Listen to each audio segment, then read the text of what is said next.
रोज की तरह आनंद लिखने ब्लॉग में सबका हार्दिक स्वागत है। सबके मंगल रोज की कामना के साथ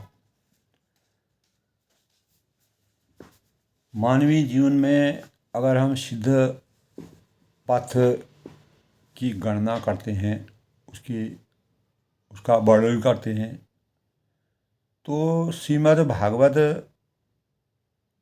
के द्वितीय स्कंध में दोस्तों आध्यात्मिक आकाश एवं उसमें रहने वाले लोगों का वर्णन मिलता है।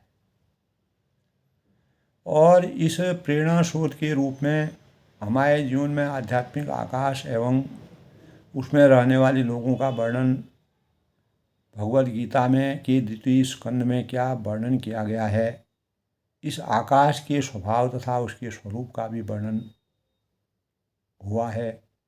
इससे हम यह समझ सकते हैं कि आध्यात्मिक आकाश में आध्यात्मिक विमान होते हैं और वहीं के निवासी जो कि मुक्त हैं, इन विमानों द्वारा सारे आध्यात्मिक आकाश में बिजली की गति की यात्रा करते हैं। तो यह भौतिक जगत मात्र परछाई, छाया या अनुकृति है। हम यही जो कुछ देखते हैं और वहाँ यह विद्यमान वस्तु प्रतिष्ठित या छाया प्रतिच्छाया, यानी जिसको प्रतिच्छवि या छाया कहते हैं, मात्र ही मानी जाती है। भौतिक जगत में सिनेमा की भांति यह भौतिक जगत ही सिनेमा की तरह है। जिस प्रकार हम सिनेमा अनेक प्रकार के पात्रों को देखते हैं, उनकी कला को देखते हैं, उनके भाव विचारों को देखते हैं और उनके संवादों को देखते हैं। तो भौतिक जगत में सिनेमा की यह भौतिक जगत भी सिनेमा की जगह की तरह है। हम विद्यमान असली वस्तु की छाया या अनुकृति ही देखते हैं। यह भौतिक जगत छाया मात्र है। जैसा कि भगवद गीता में कहा गया है कि यत्र त्रिसर्गो अमृषा, यानी यह महामाया भौतिक जगत पदार्थ से दिखती है, किंतु कोई भी विवेकवान जो व्यक्ति होता है इन्हें असल नहीं मानता है। तो यह देख सकता है कि ये अनुकृतियाँ नकली है। इसी तरह दोस्तों हम जब यहाँ जो कुछ देखते हैं, सुनते हैं, विचारते हैं, वह सुंदर हो सकता है। जिस तरह नकली गुड़िया सुंदर हो सकती है, किंतु यह उस असली सौंदर्य का अनुकरण मात्र है। सोचने की बात है।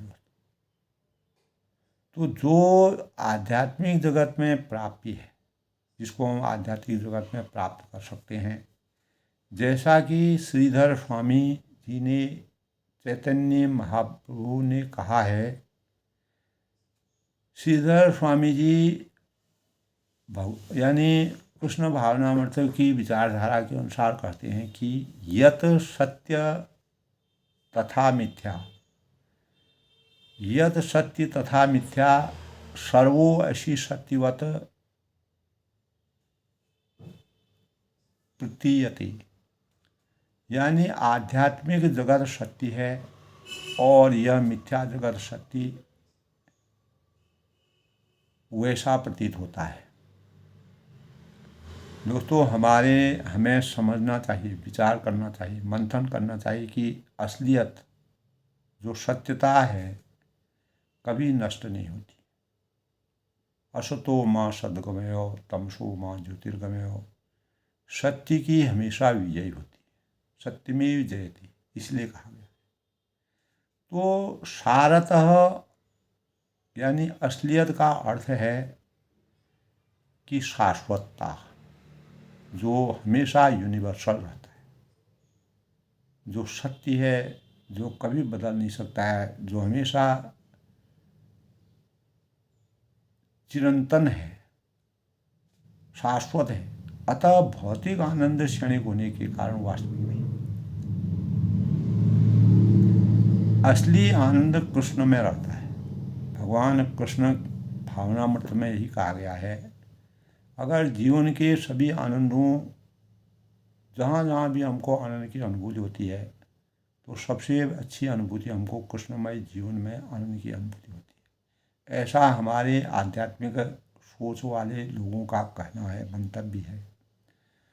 और यही भाव जो है श्रीधर स्वामी जी ने अपने अंतःकरण में विराजमान किया, उसको पूर्ण रूप से उसका चित्रण किया है।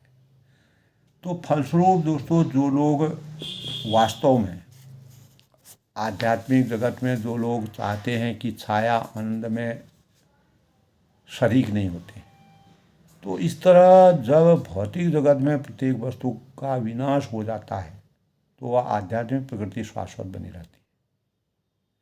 और मनुष्य जीवन का उद्देश्य उस आध्यात्मिक आकाश तक पहुंचता है। जब हम दोस्तों कृष्ण भावनामृत का अध्ययन करते हैं, तो हमारे अंतःकरण में अनेक प्रकार के विचार आते हैं। तो दुर्भाग्यवश लोग आध्यात्मिक आकाश की असलियत से भिड़ नहीं सकते, यानी उनका सामना नहीं कर सकते। तो श्रीमद् भागवत के अनुसार दोस्तों, न ते बिंदु स्वार्थ गही विष्णु, यानी लोग अपने स्वार्थ को नहीं जानते। वे यह नहीं जानते हैं कि यह मनुष्य जीवन आध्यात्मिक असलियत को समझने और उस असलियत के पास जाने के लिए अपने को तैयार करने हेतु मिला हुआ है। तो अगर हम सूक्ष्म रूप में, सार रूप में इसका मंथन करते हैं, तो इस भौतिक जगत में कोई भी निरंतर नहीं रह जाता। तो सारा वैदिक वांग्मय यानी हमें यही शिक्षा देता है कि तमसी माँ तमसो माँ ज्योतिर्गमय, इस अंधेरे में मत रहो, प्रकाश को खोजो, प्रकाश में जाओ, अज्ञान में मत रहो, ज्ञान की तरफ बढ़ो। भगवद गीता के अनुसार इसलिए कहा गया है, न तद भाष्यते सूर्यो, न तद भाष्यते सूर्यो, न शशांके न पावकः, यद गत्वा न निवर्तन्ते तद धाम परम। तो कहने का तात्पर्य यह है कि दोस्तों, कि मेरा यह धाम न तो सूर्य अथवा चंद्रमा द्वारा, न ही बिजली द्वारा प्रकाशित है। न तद भासते सूर्यो न शशांको न पावको, यानी मेरा यह धाम न तो सूर्य अथवा न चंद्रमा द्वारा ही और न बिजली द्वारा ही प्रकाशित है। यद गत्वा न निवर्तन्ते, जो वहाँ पहुँच जाता है वह फिर से इस भौतिक जगत में नहीं लौटता है। तो यह भौतिक जगत स्वभावतः अंधकारमय है, जहाँ कहीं कभी खुशियाँ हैं, कभी दुख हैं, कभी अच्छाइयाँ हैं, कहीं बुराइयाँ हैं। तो अनेक प्रकार के झंझावटों और जालों से घिरा हुआ यह भौतिक जगत है। तो हम बिजली के दीपों से, अग्नि आदि से इसे कृत्रिम ढंग से प्रकाशित करते हैं। जिस प्रकार आज आग को पैदा करने के लिए कृत्रिम चीज़ों का उपयोग किया जाता है, वैज्ञानिक पराकाष्ठा के अनुसार हर तरह से इसका स्वभाव अंधकारमय है और यह चिरस्थायी नहीं होता है। चिरस्थायी प्रकृति द्वारा, सृष्टि द्वारा जो हमको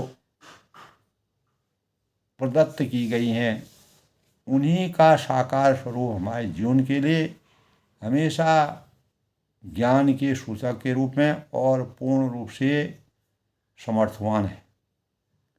तो इस तरह से इसका स्वभाव अंधकारमय है, किंतु आध्यात्मिक प्रकृति प्रकाश से पूर्ण है।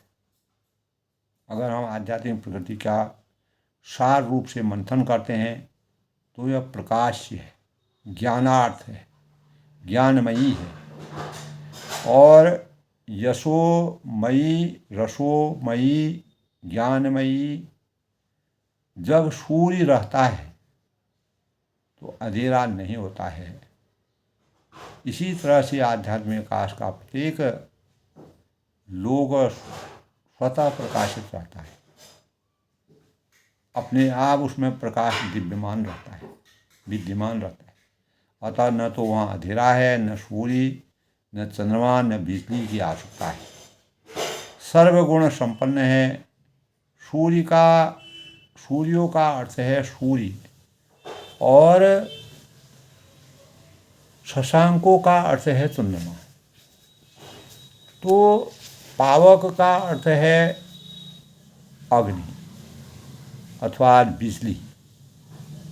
तो आध्यात्मिक आकाश में इन सब की आवश्यकता नहीं रहती, हम इनसे परे रहते हैं। अगर ये चीज़ें हमको नहीं भी प्राप्त हो तो आध्यात्मिक आकाश में हम सब कुछ हमारे लिए उपलब्ध होता है। हम अपने आप इसको अपने स्वरूप में विराजित देखते हैं। तो यहाँ पर दोस्तों कृष्ण पुनः कहते हैं, भगवान कृष्ण कहते हैं कि यद गत्वा न निवर्तन्ते तद धाम परम मम, यानी यह मेरा परम धाम है, और जो कोई भी यहाँ पहुँचता है वह इस भौतिक जगत में नहीं लौटता है। भगवान का परम धाम इतना विशाल है, इतना अलौकिक है और अकाट्य है। तो पूरी भगवत गीता में वही कहा गया है कि पुनः इस प्रकार की के भाव हैं। अव्यक्तो अक्षरः इत्युक्तस्त माहु परमागतिम यं प्राप्यं न निवर्तन्ते तद्धाम परम मम, यानी यह परम धाम अव्यक्त तथा अक्षर कहलाता है, और यही परम गंतव्य है। जब कोई वहाँ जाता है तो वह कभी वापस नहीं आता है। यानी यं प्राप्यं न निवर्तन्ते तद्धाम परम मम, जब कोई वहाँ जाता है तो वह कभी वापस नहीं आता है। यही मेरा परम धाम है, यही मेरे परम धाम की शक्ति है। पुनः अव्यक्त शब्द व्यवहृत हुआ, व्यावहारिक हुआ। अक्षर का अर्थ है जिसका कभी विनाश नहीं होता है, जो कभी समाप्त नहीं होता है, जो हमेशा अकाट्य है और हमेशा विकसित है, या जो अच्युत है। इसका अर्थ यह हुआ कि परम धाम नित्य है। इसमें पूर्व में लिखा हुआ 6 रूपांतरण नहीं होते, क्योंकि संप्रति हम भौतिक इंद्रियों के वस्त्र से आच्छादित हैं, और अतएव हम आध्यात्मिक जगत को नहीं देख सकते, और आध्यात्मिक प्रकृति हमारे लिए अकल्पनीय है। तो भी हम यह अनुभव करते हैं, यह विचारते हैं, ऐसा महसूस करते हैं कि कोई भी आध्यात्मिक वस्तु उपस्थित है। यहाँ तक कि आध्यात्मिक प्रकृति से पूर्णतया अनभिज्ञ व्यक्ति इसकी उपस्थिति का अनुभव कर सकता है। सोचने, विचारने, मंथन करने और गूढ़ता की बातें, इसे मौन भाव से अपने शरीर का विश्लेषण करना होता है। मैं क्या हूँ? क्या मैं यह उंगली हूँ? क्या मैं यह शरीर हूँ? क्या मैं यह केश हूँ? नहीं, मैं यह नहीं हूँ, वह भी नहीं हूँ। मैं इस शरीर के अलावा और कुछ भी नहीं, यानी इस शरीर के अलावा। तो मैं इस शरीर, जब विचार मंथन करते हैं तो कृष्ण भावनामृत में कहते हैं कि शरीर के परे कुछ भी नहीं है आध्यात्मिक जगत में, और वह क्या है, वह आध्यात्मिक है। इस प्रकार हम इस पदार्थ के भीतर आध्यात्मिकता या आत्मत्व जिसको कहते हैं कि उपस्थिति का अनुभव या अंदाज कर सकते हैं। तो जब शरीर मृतक हो जाता है, श्वासहीन हो जाता है, तो हम आत्मा की अनुपस्थिति का बोध कर सकते हैं, उसको अब विचार कर सकते हैं, उसका अनुभव कर सकते हैं।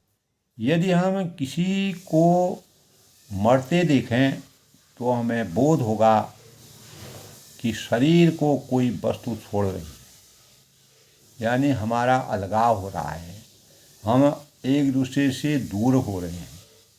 यद्यपि इसे देखने के लिए हमारी आँखें नहीं हैं, किंतु वह वस्तु आत्मा है। शरीर में इसकी उपस्थिति की व्याख्या भगवद गीता के में प्रारंभ में की गई है, जिसमें लिखा है कि अविनाशी तू यद विद्धि येन सर्वमिदं ततं विनाशम अव्ययस्यामस्य न कश्चित् कर्तुम हर्ति। यानी अविनाशी तुम यद विद्यम, यह जानो कि जो संपूर्ण शरीर में व्याप्त है वह अविनाशी है।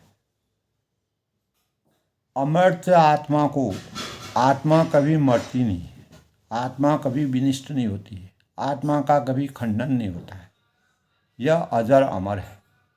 शरीर अनेकों रूपों में धारण विखंडित हो जाता है, आत्मा को कोई नष्ट नहीं कर सकता है। यह हमारे आत्मानुभूति और आध्यात्मिक जगत की सबसे बड़ी पराकाष्ठा है। आध्यात्मिक अस्तित्व शाश्वत सत्य है, जबकि शरीर ऐसा नहीं है। शरीर आया राम गया राम, यानी कहा गया है कि आध्यात्मिक वायुमंडल अव्यक्त है, तो फिर यह किस तरह हमारे लिए व्यक्त हो सकता है। तो दोस्तों, अव्यक्त को व्यक्त बनाना ही कृष्ण भावनामृत की विधि है। अगर हम कृष्ण भावनामृत का सार रूप में, गूढ़ रूप में अध्ययन करते हैं तो पद्म पुराण के अनुसार एक जगह कहा है, अतः श्री कृष्ण नामादि न भवेत ग्राह्यम इंद्रियं सेवान्मुखे ही जिह्वादो स्वयमेव स्फुरत्यतः। यानी कोई भी कृष्ण को अपनी भोथरी भौतिक इंद्रियों द्वारा नहीं समझ सकता है। जो हमारी भौतिक इंद्रियां हैं, जो अनेक प्रकार के कार्यों को करती है और हमारे ध्यान को बटाती हैं, भौतिक आस्थाओं में विराजित रहती है और खंडित रहती है, तो हमारी भौतिक इंद्रियों द्वारा नहीं हम इसकी वास्तविकता को नहीं समझ सकते। किंतु अपने भक्तों द्वारा, जो साधक होते हैं, जो सच्चे भक्त होते हैं, की गई जो दिव्य प्रेम भक्ति से प्रसन्न होकर वे अपने को प्रकट करते हैं। हमारे 5 ज्ञानेंद्रियाँ होती हैं, आँख है, कान है, नाक है, जीभ है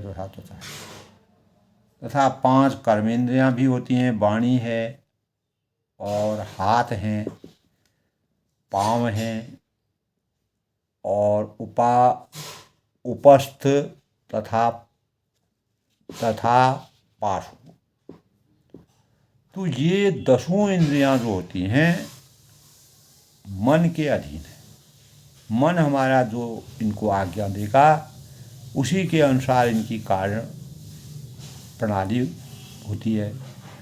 इस श्लोक के माध्यम से अतः श्री कृष्ण नामादिता भवेति ग्राह्यम इंद्रियं सर्वेन मुखं च जिह्वादे स्वयमेव स्फुद तदतः। इसीलिए इस श्लोक में कहा गया है कि ये सारी इंद्रियां सुस्त हैं, अतः हम कृष्ण के नाम, रूप आदि को नहीं समझ सकते। ऐसा क्यों? क्योंकि कृष्ण पूर्णतया आध्यात्मिक है और वे परम भी हैं। अतएव इनके नाम, रूप, गुण और सार सामग्री भी आध्यात्मिक है। तो भौतिक शुद्धता का जो भवबंधन के कारण समर्थी हम यह नहीं समझ सकते हैं कि क्या आध्यात्मिक है, किंतु अज्ञान को हरे कृष्ण कीर्तन द्वारा दूर किया जा सकता है। अगर हमारे अंतःकरण में अज्ञानता के भावों का संचार हुआ है, हम सही परिवेश में नहीं रह रहे हैं, तो हम हरे कृष्ण का ध्यान करके, मनन करके, नाम जाप करके अपनी अज्ञानता को समाप्त करने में समर्थवान हो सकते हैं। तो हरे कृष्ण द्वारा, कीर्तन द्वारा हम उसको दूर कर सकते हैं, उसका नाम जाप करके। यदि कोई मनुष्य सो रहा है तो ध्वनि करके जो जगाया जा सकता है, आप उसे पुकारें, देखें, न जाने समय। यानी यद्यपि यह मनुष्य अचेत है, किंतु सुनना इतना प्रधान है कि सोते मनुष्य को भी ध्वनि द्वारा जगाया जा सकता है।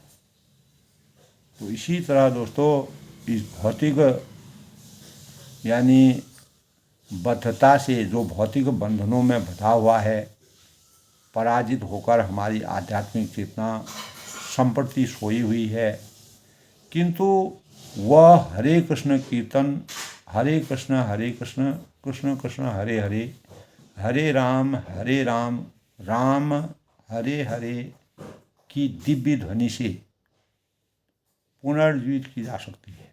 उसमें फिर से जान डाल दी जा सकती है। जैसा कि चिंतन मनन हमने पहले किया जा चुका है, भगवान की शक्ति का द्योतक यही है, और कृष्ण तथा राम स्वयं भगवान के द्योतक के रूप में है।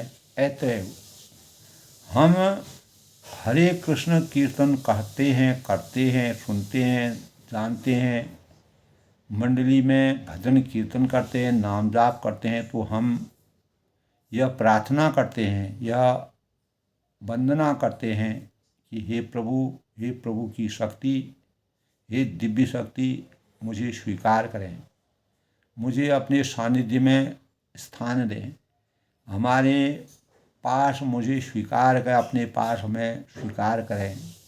ये अतिरिक्त कोई अन्य प्रार्थना इसके अलावा हमारे जीवन में नहीं है।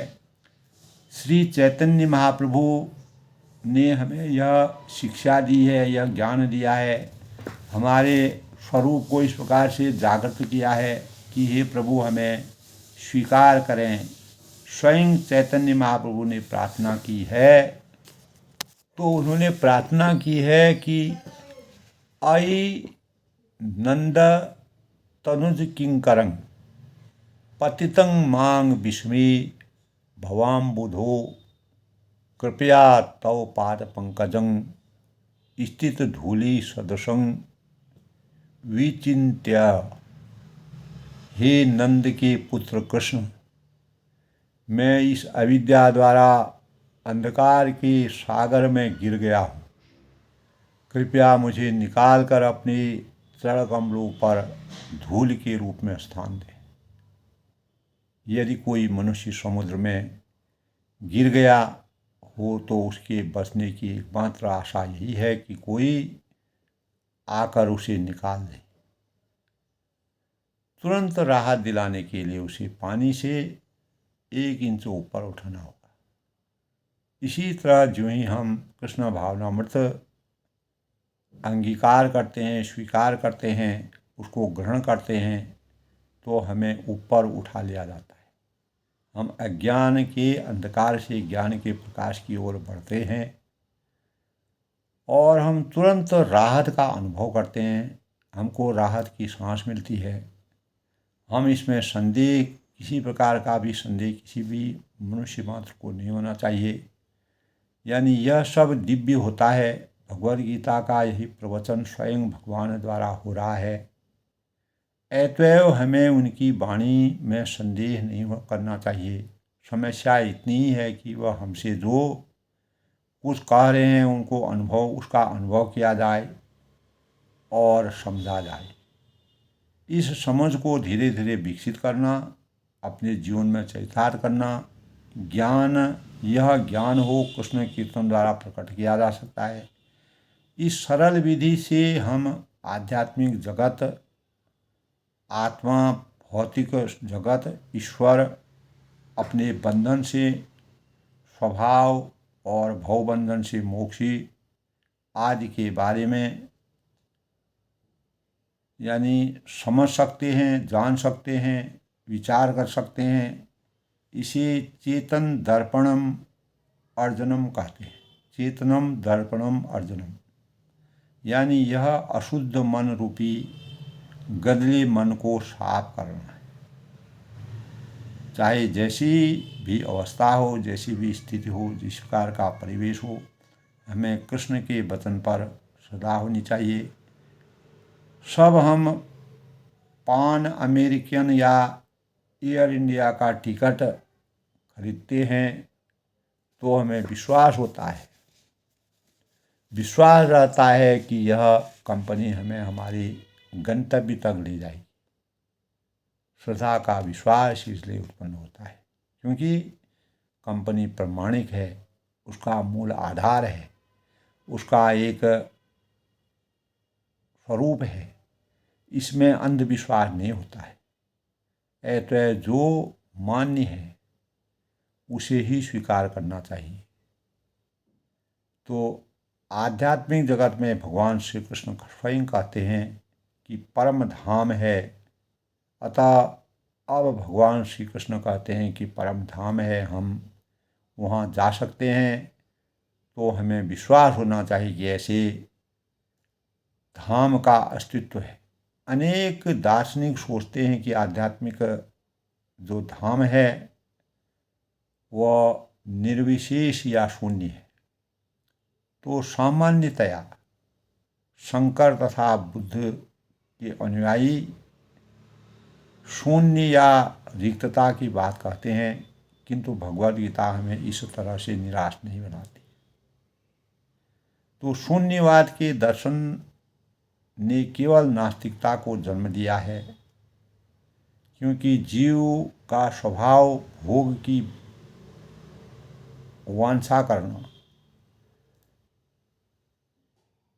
केवल भोग की वांछा करना है। ज्यों ही वह सोचता है कि उसका भविष्य शून्य है तो वह इस भौतिक जीवन की जो विविधता है का आनंद उठाने का प्रयास करेगा। तो दोस्तों, इस तरह निर्विशेषवाद कोरी दार्शनिक व्याख्याओं को तथा भौतिक शरीर, भौतिक भोग के प्रति आसक्ति को जन्म देता है।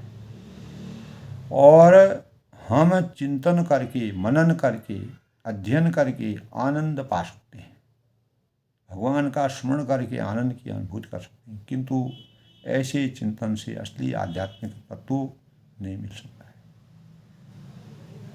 भक्ति परेशा अनुभवो विरक्ति रण्यतः च भागवत।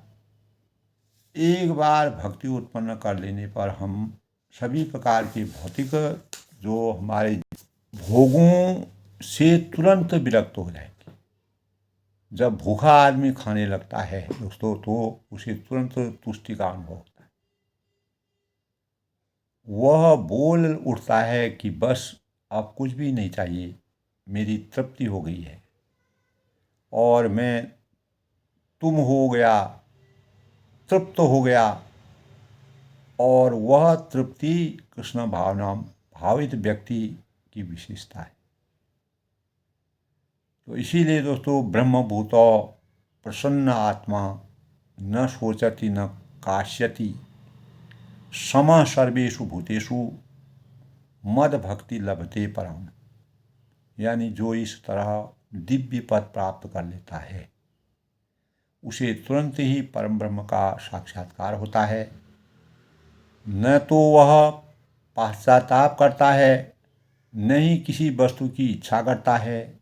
वह प्रत्येक चीज, जीव व समदृष्टि रखता है प्रत्येक जीव पर, उस अवस्था में वह मेरी भक्ति को प्राप्त करता है। आध्यात्मिक साक्षात्कार हो जाने पर मनुष्य पूर्ण तुष्टि का अनुभव करता है और वह क्षणिक भौतिक भोग के लिए लालायित नहीं होता है। इसीलिए दोस्तों, देहधारी आत्मा को इंद्रिय भोग का संयम करना पड़ सकता है। इस प्रकार जो है आज के प्रेरणादायक विचारों में इस प्रकार दोस्तों भगवद गीता के 2 स्कंध में आध्यात्मिक आकाश और उसमें रहने वाले लोगों का वर्णन मिलता है। उस वर्णन के बारे में मैंने सूक्ष्म समीक्षा अपने ज्ञान के अनुसार जितना मैंने चिंतन किया था, मनन किया था। आकाश में स्वभाव तथा उसके स्वरूप का भी वर्णन हुआ है, इन बातों का उल्लेख किया है। सबके मंगल भविष्य की कामना के साथ आज के प्रेरणादायी विषय में श्रीमद् भागवत के 2 स्कंद में आध्यात्मिक आकाश और रहने वाले जो लोग हैं उनका वर्णन किस प्रकार से किया गया है और चैतन्य महाप्रभु ने इन भावों से हमारे जीवन को चरितार्थ किया है। सबके मंगल भविष्य की कामना के साथ सब लोग सुखी रहें, खुश रहें, प्रसन्न रहें।